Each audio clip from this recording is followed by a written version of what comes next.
नमः सिद्धिभ्यां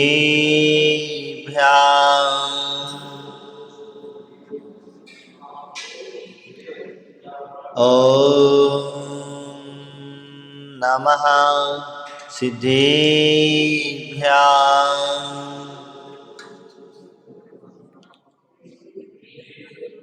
ॐ नमः सिद्धिभ्यां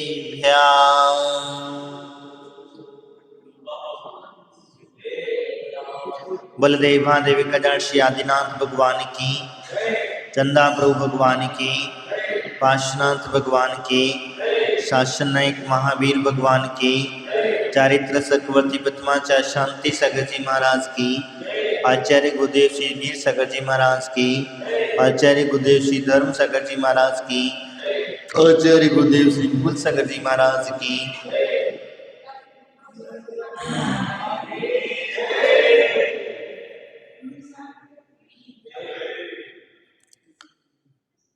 लोकिय लोकिया काशी मही थिर निराधार जानो, पुरुष रूप कर कटी भई सट द्रव्यन सो मानो, इसका कोई न करता हरिता ममिति अनादि है, जीव रिपुद गल नासिया में कर्मी उपाधि है, पाप पुण्य सो जीव जगत में नित्य सुख दुख भरता, अपनी करनी आप करे और सिर औरन की धरता, मोह कर्म को नाश में कर सब जग की आशा, निज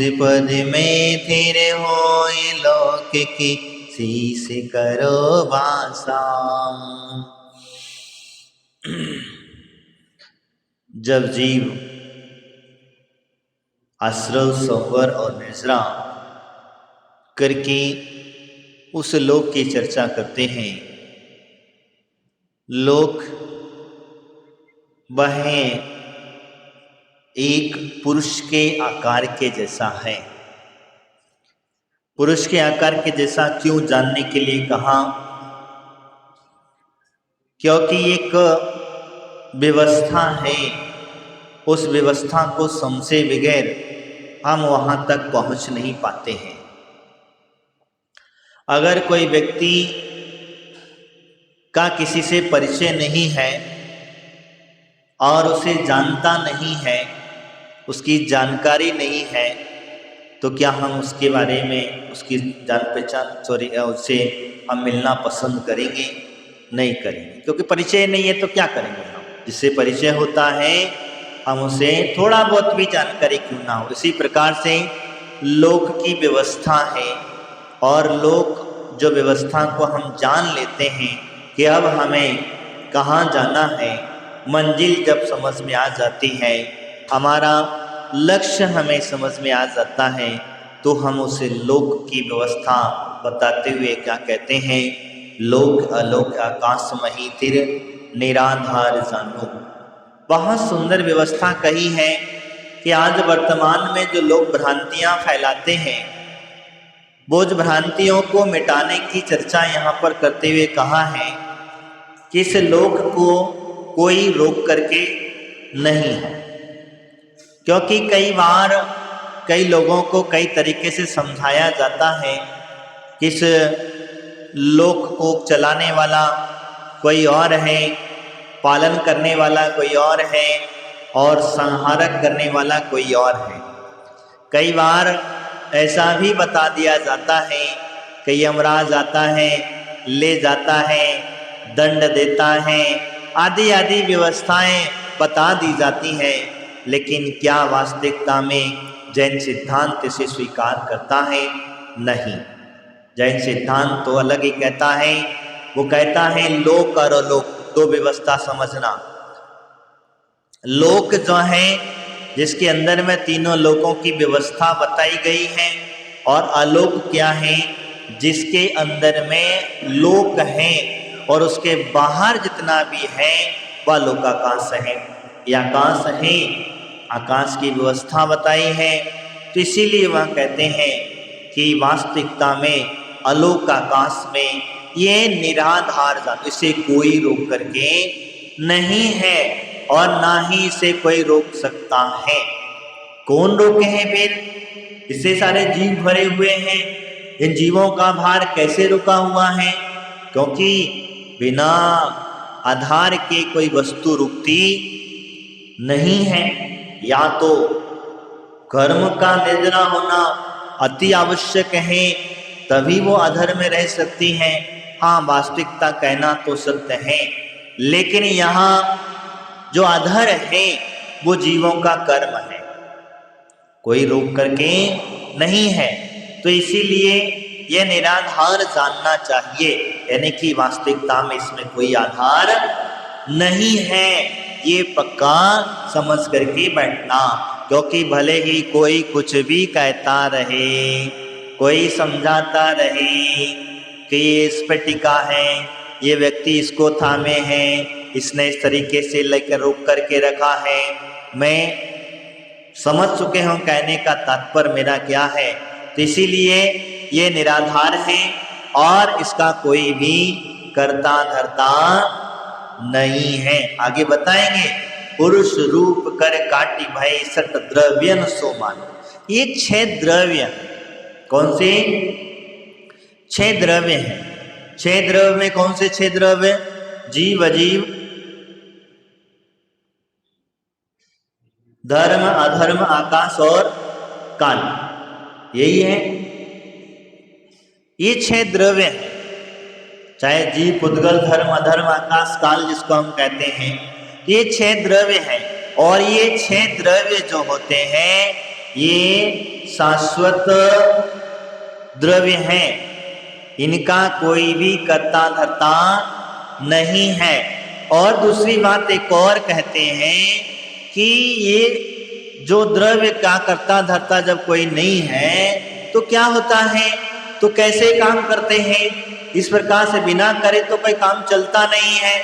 नहीं भैया, जैसे जीव को पुद्गल द्रव्य है, पुद्गल द्रव्य मिला और पुद्गल द्रव्य को किसी ने दिया, किसी ने बनाया। बनाया क्या? पुद्गल चाहे कीड़े मकोड़े हो, चाहे नारकी हो, चाहे देव देव जंती हो, चाहे मनुष्य हो, चाहे त्रियंच हो, किसी ने बनाया? नहीं बनाया। स्वाभाविक क्रिया, जैसे आपको हम बताते हैं, भले ही हम कहते हैं कि मनुष्य योनि, जो योनि की व्यवस्था है, अलग अलग योनियों में अलग अलग तरीके से जीवों की उत्पत्ति होती है, वहां पर किसी की आवश्यकता नहीं पड़ती है। अब जैसे मनुष्य पर्याय है, तो मनुष्य पर्याय जब प्राप्त होती है तो उसे रज और बीज के पर्याय से उसके पुद्गल द्रव्य की स्थापना होती है। अब उसके अंदर में जीवात्मा आकर के वास करता है। अब आपने देखा होगा कहीं मोरनी, मोरनी जानते हो ना, मोर, मोर जो होता है, मोर की मोरनी, मोर की मोरनी का कभी आपस में संबंध नहीं होता। इसीलिए दिगंबर मुनिराज जो है ब्रह्मचर्य के स्वरूप में मयूर पंखी रखते हैं। दिगंबर मुनिराजों के अंदर में मयूर पंख रखने का सबसे बड़ा प्रावधान यही है, क्योंकि ये व्यभिचार पना इनके अंदर में नहीं है और दिगंबर मुनिराज भी व्यभिचारी नहीं है, क्योंकि इनका भी अखंड ब्रह्मचर्य हुआ करता है, स्वाभाविक ब्रह्मचर्य होता है। और मयूर का भी स्वाभाविक ब्रह्मचर्य होता है। तो फिर बच्चे कैसे होते, अपना परिवार कैसे बढ़ता, बिना उसके परिवार कैसे बढ़ा? तो कहते हैं मयूर जब नाचता है, ध्यान रखना मैं जो कह रहा हूं, मयूर जब नाचता है और नाचते नाचते अचानक उसकी दृष्टि अपने पैरों पर पड़ती है। किस पर पड़ती है? पैरों पर पड़ती है।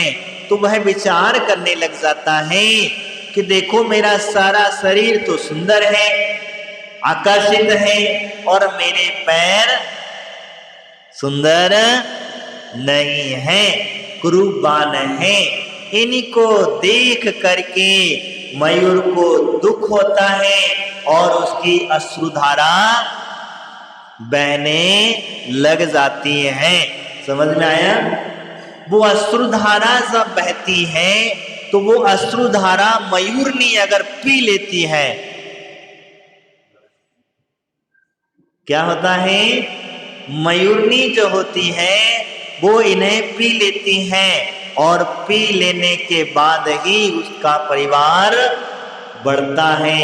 व्यभिचारपना नहीं है, रागपना नहीं है। तो इसी प्रकार से हमारे दिगंबर मुनिराज भी यही संदेशा देते हैं कि शरीर तो बहुत सुंदर है, शरीर की आभा भी सुंदर है, आभा सुंदर है, लेकिन जिसके ऊपर जो कर्म लदे हुए हैं वो दुख दे रहे हैं। कौन से कर्म किसके ऊपर लगे हैं? शरीर के अंदर बैठा हुआ जो आत्मा है, वो आत्मा के ऊपर कर्म परमाणु जो लदे हुए हैं, उनको देख करके दिगंबर मुनिराज क्या होते? दुखी होते कि नहीं होते? वैराग्य का भाव जागता कि नहीं जागता? शरीर को देख करके खुश नहीं होते हैं, शरीर को देख करके दुख नहीं होता है। दुख तो उन्हें तब होता है जब कर्म को देख करके आत्मा के ऊपर लदे हुए देख करके समझ लेते हैं। तो यही भावना संबोधन करते हुए कहा कि समझ में आया? मयूर की पंखी, जो मयूर पंछी जो महाराज जी रखते हैं, इसका सबसे बड़ा रीजन यह भी है जो मैंने उनको बताया। तो मैं आपसे जो चर्चा कर रहा था, तो ये जो आते हैं, जो जीव आ रहा है 60 द्रव्यों की, 6 द्रव्य जो हैं, जीव और पुद्गल, जिसको हम कहते हैं जीव पुद्गल। पुद्गल जो है, तो पुद्गल हमें किसी भी प्रकार से प्राप्त हो सकते हैं। जरूरी नारकी में देखो, उत्पात सैया पर जन्म लेता है, अपने आप हो जाता है। देवगति में देखो, उत्पात सैया पर जन्म लेता है, वहां जाकर के पहुंचते ही जीव उसके अंदर में शरीर बैक्टीरिया शरीर प्राप्त हो जाता है। तो वहां तो किसी विचार आदि की आवश्यकता नहीं पड़ी। तो इसी प्रकार से जो कहा, तो ये सब कैसे मिलते हैं ये ध्यान रखना। ये सब कैसे मिलते हैं? स्वाभाविक कोई करा, किसी ने दिया, किसी ने बोला, नहीं बोला, इसी प्रकार से पुद्गल द्रव्य हुआ। अब आगे कहते हैं धर्म द्रव्य। क्या है? धर्म द्रव्य। धर्म द्रव्य कैसे कार्य करता है? जैसे आप चलने के लिए तैयार हुए कि नहीं हुए? धर्म द्रव्य का कार्य क्या है? चलने में सहकारिता, चलने में सहकारिता, समझ लेना। जैसे आप उठे, चले फिरे, कोई भी कार्य करने के लिए आगे बढ़े, तो वो सहायक बनता है, क्योंकि उसके बगैर तुम चल नहीं सकते। धर्म ही अलग है और धर्म द्रव्य अलग है, नहीं तो पता चलेगा दोनों को मिक्स कर लो तो।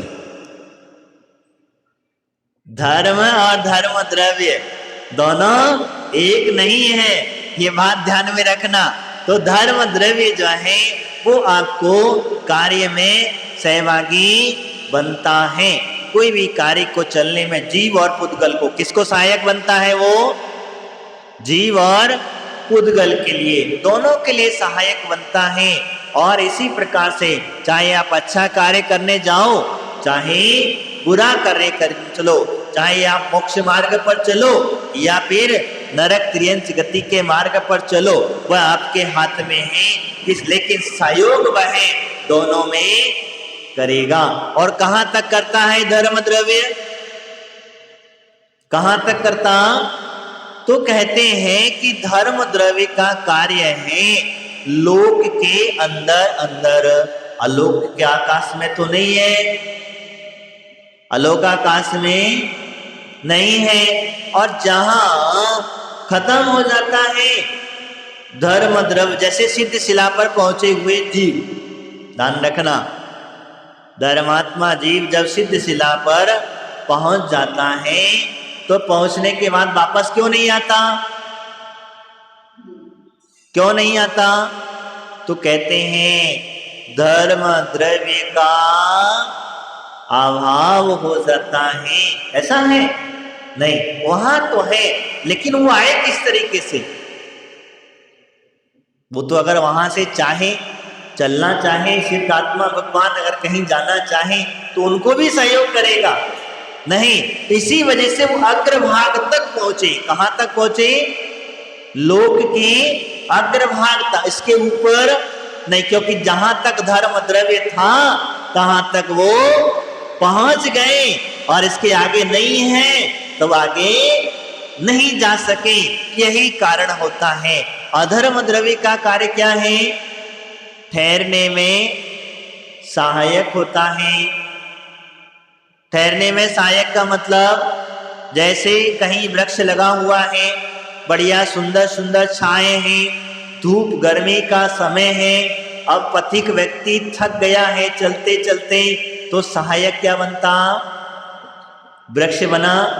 वृक्ष ने तुमसे कहा तो तुम आके यहाँ रुको, तुमसे बोला, तुम्हें बुलाया, नहीं बुलाया, लेकिन तुम चले गए, पहुंच गए, तो उसने मना किया, नहीं किया, तुम्हें रुकना है तो रुको, जाना है तो जाओ। तो यानी रुकने में सहायक बन, रुक जाओगे तो सहायक बन जाएगा, और नहीं रुकोगे चलते रहोगे तो धर्म द्रव्य सहायक बना रहेगा। तो इसी प्रकार से धर्म और अधर्म द्रव्य की परिभाषा हमारे आचार्यों ने कही। अधर्म द्रव्य की व्यवस्था समझाते ही कहा, तो अधर्म द्रव्य का मतलब मैंने बीच में भी कहा, धर्म और अधर्म ये द्रव्य हैं, और द्रव्य का कार्य है सहयोग करना और ठहरना। ध्यान रखना, चलने में सहकारी बनना और रुकने में सहकारी करना। ये धर्म, हम जिस धर्म की परिभाषा को पहले ऊपर पढ़ करके आए हैं वो धर्म नहीं है, ये द्रव्य है, सहयोगी परमाणु है।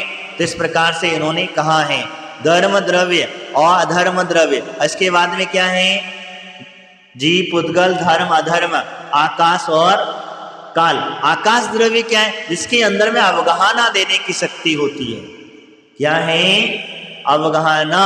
अवगाहना का मतलब जिसमें तुम रह सकते हो।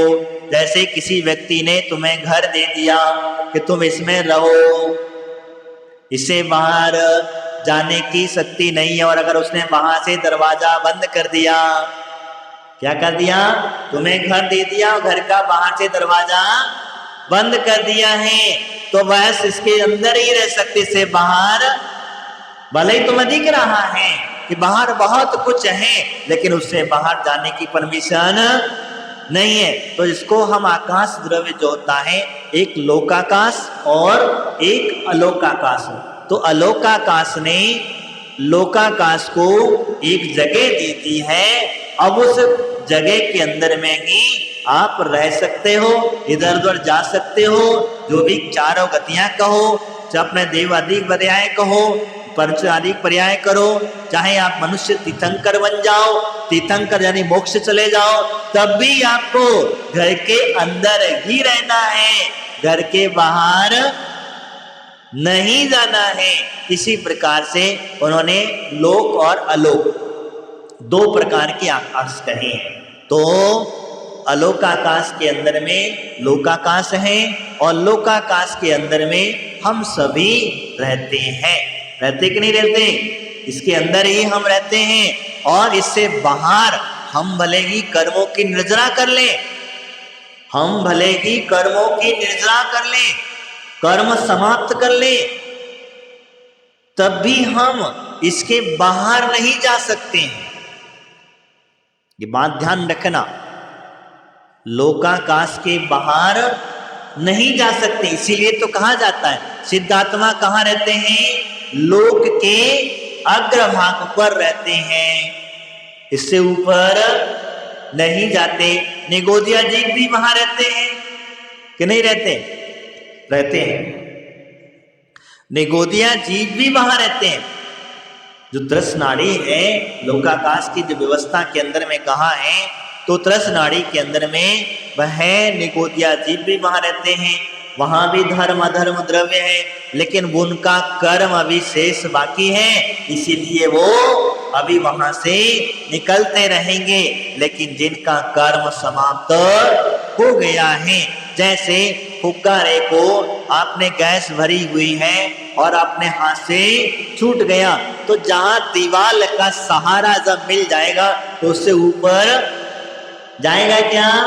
नहीं जाएगा। इसी प्रकार से कहा जाता है। तो मनुष्य आदि जो होते हैं वो उनको पैरों से सब बराबर होते हैं। देखना आप व्यवस्था में आपको बता रहा हूं, जो मनुष्य आदि होते हैं वो पैरों से बराबर होते हैं और सिद्ध भगवान जो होते हैं वो सिर से बराबर होते हैं। हम पैरों से बराबर हैं और वो सिर से बराबर हैं। भले ही हाइट छोटी बड़ी कम ज्यादा हो सकती है, क्योंकि जिस शरीर से वो सिद्ध अवस्था को प्राप्त हुए हैं उसी अवस्था में वहां पे जाकर के आत्मा विराजमान हो जाती है। तो भगवान आदिनाथ स्वामी का शरीर था 500 धनुष का, और महावीर भगवान का शरीर था 7 हाथ का। तब क्या होगा?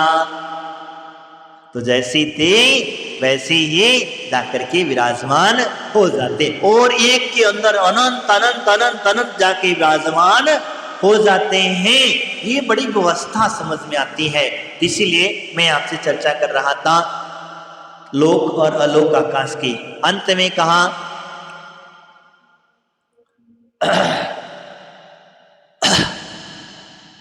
आकाश और काल, इसके बाद में क्या कहा?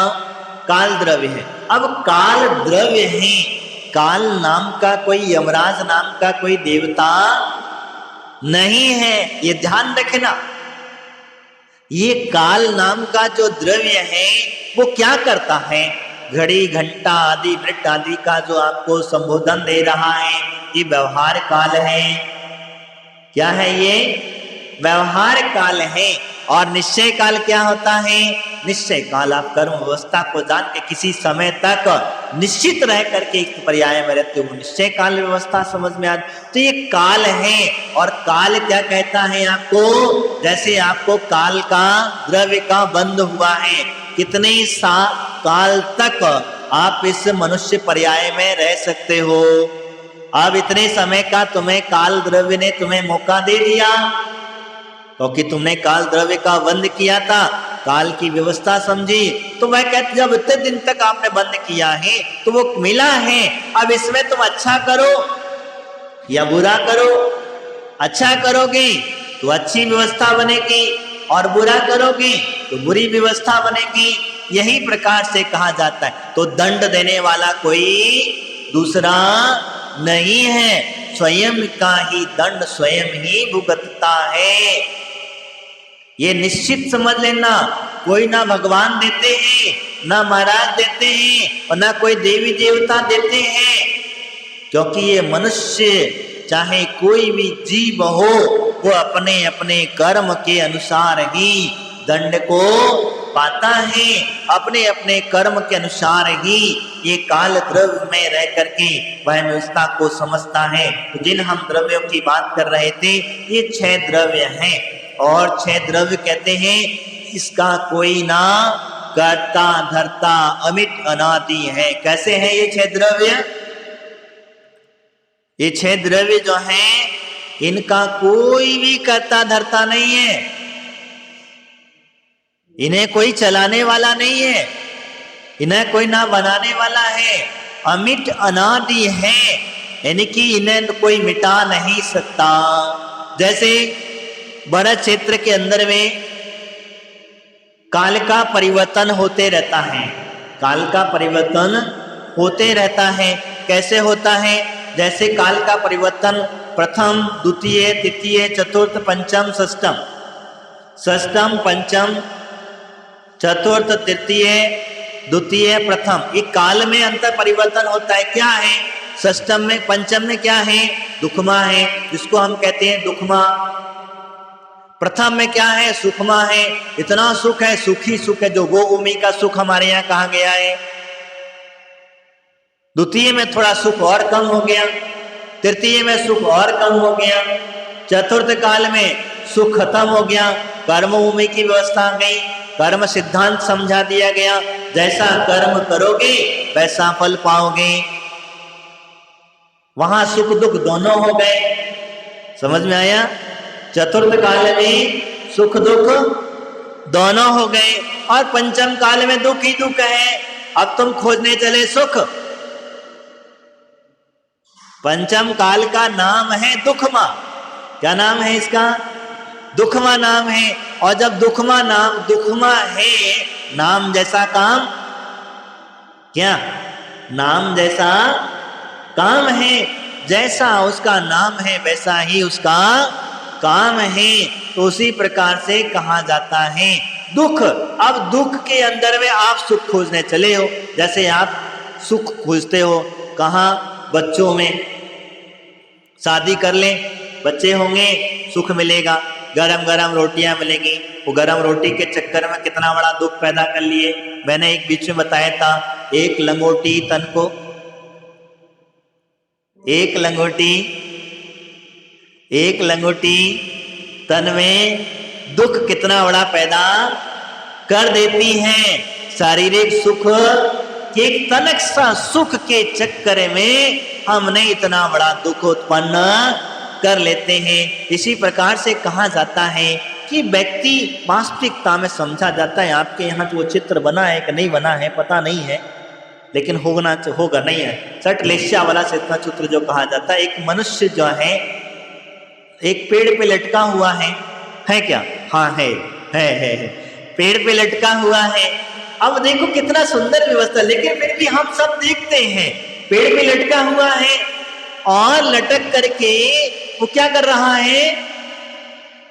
उस पेड़ जिस डाली पर लटका है उसे दो चूहे कुतर रहे हैं। क्या कर रहे हैं? कुतर रहे हैं। अब देखना व्यवस्था को, वहां एक हाथी जो है नीचे से काट उसको उखाड़ने की कोशिश कर रहा, वही होगा शायद इसमें। क्या अब वो क्या कर रहा है? देवता जो है बगल में खड़े हुए हैं, विमान में बैठे हुए हैं और नीचे चारों गतियों के सर्प मुंह फाड़े हुए भुजंग बैठे हुए इंतजार कर रहे हैं। और देवता उस मनुष्य से कह रहे हैं कि भैया इस मधु का त्याग कर दो, क्योंकि त्याग करोगे तभी तो ऊपर उठोगे। जब तक त्याग नहीं करोगे तो क्या उठोगे? क्या नहीं उठोगे। वो कह रहे भैया छोड़ो, ये संसार है, इसे छोड़ने का कुछ व्रत संयम ले लो, हम तुम्हें झेल लेंगे, हम ले जाएंगे। लेकिन उसे कहा अभी तो एक बूंद और आने दो। क्या कह रहा है वो? एक बूंद और आने दो। एक बूंद की लालसा हमें तनिक सुख। और जैसे आपसे कोई कह दे 25 साल की उम्र में, 20 से 25 की उम्र में चलो दीक्षा ले लो, हमारे साथ में चलो, तो क्या कहोगे आप? अभी तुम्हारा संसार देखा ही नहीं है, तुम कहां ले चले हमें? क्या संसार देखा ही नहीं है, अभी तो संसार का सुख भोगा ही नहीं है, और तुम कह रहे हो दीक्षा ले लो? ना बाबा, किसी और को देखो। ठीक है 30 से 35 की उम्र में देख लें। अरे महाराज अभी तो नई नई शादी हुई है, तुम क्या बात करते आगे? अभी तो नई नई शादी हुई है और लड्डू पूरी तरीके से खाया ही नहीं है, तो तुम कहाँ की बात कर रहे हो? ठीक है भैया 35 से 40 में कह ले। अरे महाराज अभी तो छोटे छोटे बच्चे, इनका चेहरा ही देखा है, तो क्या होता? वो कहता महाराज भी तो चेहरा ही देखा है, अभी तुम कहीं छोटे बच्चों का कौन लालन पोषण करेगा? थोड़ा बड़ा हो जा, कोई बात नहीं है। 50 के बीच में ले जाता है, 60 के बीच में ले जाता है, तो कहता है महाराज अभी तो बहू का सुख देखा ही नहीं है, बहू के हाथ की गरम गरम तो खा लेने दो। वो कहता वहां अटक गया, बाप रे। ठीक है वो भी हो गया। अब क्या हुआ? फिर वापस पहुंच गए। अब कहते महाराज अब तो बुढ़ापा आ गया, लाठी है, कहाँ व्रत पलेंगे, पिंछी सदेगी कि नहीं सदेगी, एक टाइम खाना पड़ेगा, भूख सहन होती नहीं है, शुगर की बीमारी है, बीपी की बीमारी है, हार्ट पेशेंट हो और न जाने क्या क्या चालू हो जाता है। तो मैं आपको वही है वो जो पेड़ कह रहा है वो वही कह रहा है। जो पेड़ में लटका हुआ मनुष्य है यही संदेशा दे रहा है, वादा कुछ नहीं दे रहा। वो आपसे यही कह रहा है कि भैया आप चलो, बहुत हो गया, अभी भी वक्त है, अंत समय में भी तुम्हारे पास वक्त है, अभी भी तुम सुधर जाओ, अभी भी तुम अपना त्याग संयम धारण कर लो, अभी भी सब संसार झंझट से छोड़ दो, और जितना छोड़ते चले जाओगे वही कहता है। तो जिसकी मैं चर्चा कर रहा था कि वास्तविकता में इस अमिट अनादि की चर्चा हम कर रहे थे, इसका कोई वास्तविक कोई कर्ता धर्ता नहीं है। तुम मिथ्या भ्रांतियों में फंसे हुए हो। तुम सोचते हो कि मेरे बच्चों का कारण पालनहार मैं हूं, मेरे बच्चों का पालनहार मैं हूं, मेरी दुकान का कर्ता मैं हूं, मैं ऑफिस ना जाऊंगा तो ऑफिस नहीं चलेगा, मैं कोई कार्य नहीं करूंगा तो काम नहीं होगा। ये भ्रांति है, और ये भ्रांति में जीने से कुछ नहीं मिलने वाला है, क्योंकि वह जो होना है सो हो करके रहेगा, इसे कोई नहीं मिटा सकता।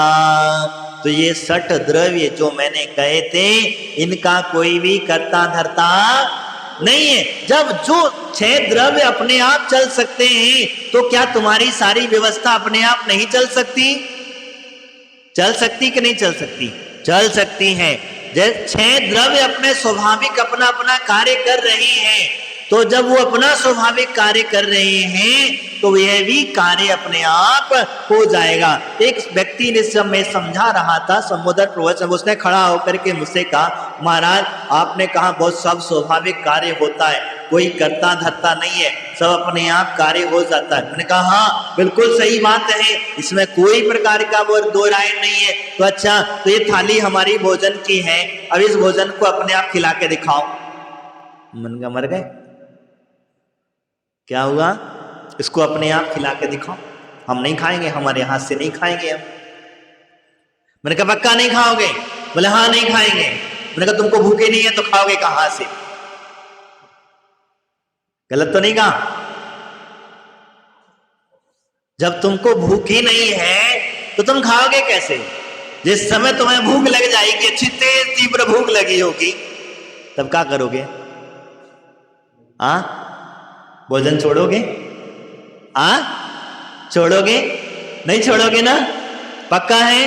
तो इसी प्रकार से ये व्यवस्था है, ध्यान रखना, में समझाया है मैंने। इसी प्रकार से व्यवस्था है कि जिस प्रकार से जब तीव्र भूख लग जाती है तो जो हाथ अपने आप मुंह तक चले जाते हैं, ग्रास बन करके भोजन अपने आप तैयार हो जाता है। तो इसी प्रकार से ही ये 6 द्रव्य हैं, अपना सहयोग करने पहुंच जाते हैं, क्योंकि तुम्हारे हाथ को थाली से मुंह तक ले जाने का कार्य धर्म द्रव्य का ही है।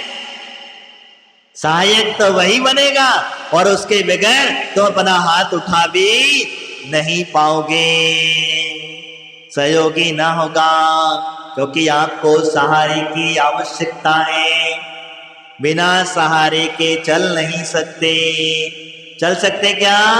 नहीं चल सकते। तो इसी प्रकार से ये बात समझ में आ जाती है। तो ये इस लोक का कोई भी कर्ता धर्ता नहीं है, और 6 द्रव्यों का भी कोई कर्ता धर्ता नहीं है, ये अमिट अनादि है। और इस प्रकार से आगे उन्होंने कहा, जीव और पुद्गल नाचे या में कर्म उपाधि। वही बात आ गई, आखिर कौन नाच रहा है? जीव और पुद्गल जो है इसमें नाच रहे हैं। कौन नचा रहा है? तो कर्म नाम का जो व्यवस्था है वहीं से नचा रही है। इतना ही कहूंगा, आगे की चर्चा हम कल करेंगे।